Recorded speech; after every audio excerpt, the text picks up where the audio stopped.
Welcome all.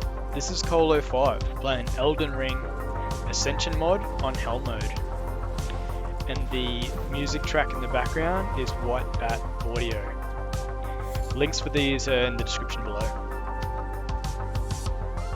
Cool, so unfortunately the middle part of this video, there's a gap between one of the most epic battles I had.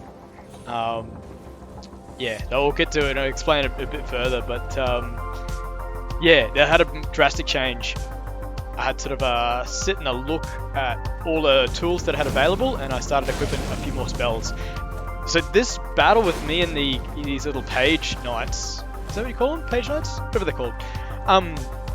Really stems by me thinking that underground little area hosted the woman that the sorceress that sold you all the magic spells, because in a previous video I did pick up a staff, and I did acknowledge when I picked up the staff, I'm like, awesome. So not only can I use like flame sling, all of the conjurations, whatever it was, both types of magic is kind of what I'm discussing here. And definitely in this video you can see that I'm using the sleep mechanic, the sleep status on this weapon a whole lot more. Yeah, and I'm acting out, like trying to kite away from that boss, because yeah, it's got a massive aggro range. Definitely from this mod it increases a huge amount of aggro ranges for all enemies. Can use for your advantage, you can set up a good number of traps here and there. Oh, and yeah, you can see my weapon isn't buffed, it's just every now and then it's a bit of a unique thing you gotta equip and unequip. I don't know, I just must have done something weird and lost the status. Oh, maybe it's that. It runs out if you use the weapon art eventually, but again, yeah, just equip, unequip, and you'll have the both the visual and the effect back on it. Yes, so I fight these guys, and I have like a few efforts of clearing out the rats as well, because those bastards, they ambush me quite a lot. Yeah, so here, still the same playthrough here. I believe I had routed the boss and got it mixed up in all the terrain there, all but here he comes in and absolutely dominates me. So I'm like, yep, hacking out, let's get out of here. Boom, get hit with the fire. Boom, get hit with the fire again. And then a dirty little rat just pops out and tries to ambush me again. So I get like a double ambush going on here. So I think this life I actually get all the way through. Like I just do enough kiting. And I actually use the statuses when it builds up. But it's still though, at this point I'm like seeing this wolf walk up and the pitiful damage I did that back stab. I'm just going, yep, getting out of here. Do like how much damage that the spells do, especially considering the weapons at this point. 100% like at this point I should be able to just upgrade to probably even plus maybe 10, 9, 8 or 10 or something by this stage. But I just reluctantly don't want to. And just out of out of the decision just to try and clear this area without resorting to using upgrades. But yeah, I'm really liking how frequently the poison, the sleep procs on those these enemies. Even though I do get a little bit aggressive.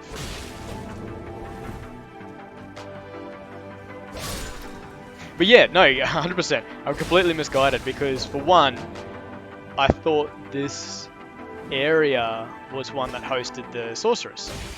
It's the wrong area that I was completely thinking of. Like in a few minutes, I go over to the right area, but that area just holds the, I don't know, the doll of her, the trapped one, I don't know, some part of a quest that I actually haven't done yet. And then I'm like, oh, damn. And that kind of ends that play session. But then the first thing I do on my unrecorded area is I go to the pumpkin knights, so I actually defeat the pumpkin knights. Pumpkin heads or whatever they're called, which actually holds their gatekeepers to the sorceress. Long explanation. But I'm pretty sure in that pumpkin fight, the one that I hadn't recorded, I completely acknowledge putting poison on. Poison and Scarlet Rot are OP. They are to killing bosses, especially like if you guys are unaware, this mod, I don't know if it's the vanilla, sorry, the normal Ascension mod does the exact same thing, but bosses will regain their health if you're not, yeah, again, me killing my horse to the poison, but bosses will regain their health if you don't damage them quite regularly enough. You haven't got enough DPS to actually knock them down. Like, it's brutal in some of these bosses, especially when there's more than one boss. It's just absolutely daunting. So here, yeah, I did need Ambush Chardonnay because I do rely on this heavily, but I was very disappointed. I was like, what am I doing here? And I was like, yeah, that's about enough. I've hurt myself enough in this game to last for a little while. But yeah, this rubbed it in even further. Just could not get out of this area. In a later session, I do come back and I clear out this whole area. I was really curious to see if that big egg round ball that's just destroying everything with magic. I wanted to see if there was anything good reward. There wasn't. But I wanted the spear from these guys. I wanted to see if it was gonna continue to do blood. Okay, here we go to the future game session. Yeah, again, look at those two bosses. They're just minding their own business. But yeah, no, you can see my loadout, and I've got the Scarlet Rot club. I think by this stage I've actually upgraded my kit, but I can't quite remember. Oh, she does aggro. Okay, I think I completely was ignoring them completely. I just thought I'd just sneak past. And here's even me just doing a full roundabout route. Boom, and she still chases me down. But no, 100%, yeah, I'm leaning into the spells a whole lot more. I really wanted to tackle this without relying on spells. Obviously, your magic is... your FP bar is regenerating.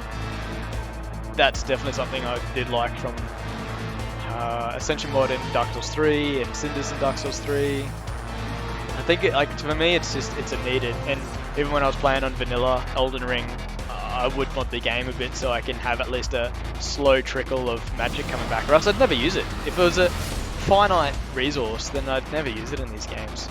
This is the first time, like, I've tackled these wolves and just had absolute confidence that I'd be able to destroy them. Like, usually in my vanilla runs, this is one of the first places I go to, and I always just run down into the wolves haphazardly and just get demolished myself. But yeah, look, I've got all the tools to combat.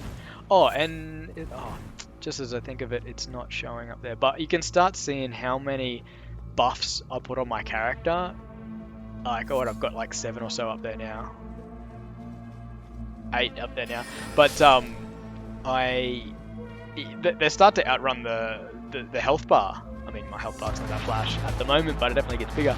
And you get like so much potential. Oh, I did not mention it in my previous videos that there's no soft caps for this upgrade, skill up system, attribute system, which I love. I think that's great. I acknowledge that it's needed to be put in there for... Actually, no, I don't actually acknowledge why it needs to be in there. No one will ever get to 99 all stats. I mean, no one. There will be people there, and I do, especially in a lot of ports at the moment, very few people will be taking all their stats to 99. I mean, even in PvP, maybe you can just do all faith or all intelligence and just... But still, I don't think they should heavily soft cap. I would like that. If you're gonna have... What is the point? Rambling so much here. I do like this boss battle. It was super fun. It was archaic, and I was not prepared for the Scarlet Rot. I did not expect the that creature. What do you call this thing? What's this thing called? The pest or whatever? Did not expect. But yeah, this is definitely my ploy. Is I drop that poison in front, try and get that poison to get on both enemies. And yeah, no, they don't share a health bar. Anyway, point being, if you have 99 points in Vigor, what is the point of having 99 if you could only really put 50 points in there and the other, like, half, pretty much out of 100? Out of 100 points in that, you're just kind of trolling a late game player. Anyway. Yeah, so that Scarlet Rot definitely got me. I was setting myself up to failure there. No, so I do like this mod in that it allows you a whole lot more freedom in your builds, I believe. That's how I see it as. And now that I'm on this rant, this game should have definitely included some sort of multi-character within your save. Like you should even like with the dolls, maybe it was there and it got cut content, it just couldn't roll out. But you should be able to, even like mid to late game, or at least at the end of your first playthrough, you should be able to have another character you can within this save, that everything that I've done, all the progression, all of the runes that I've collected, all of the weapons and spells I've collected, should be able to put it on this character, make it a strength build, and then go to my little resting spot and say, I want to pick up another character, and go, that's going to be my magic build. That way, when you go to a boss and you realize, oh, this is like a heavy melee build, I want to get some range into it. I'm not like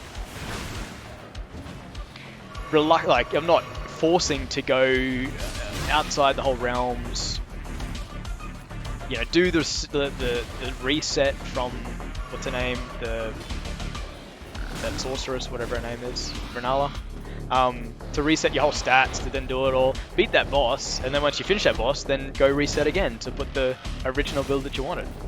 Anyway, rant done.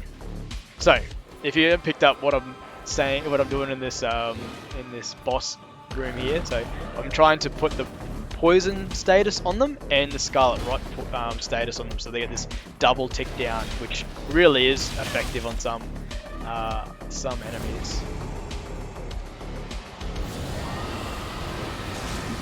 And then I just full on go in there. Anyway, this has been Colo 5. Thanks. I'll catch you next episode.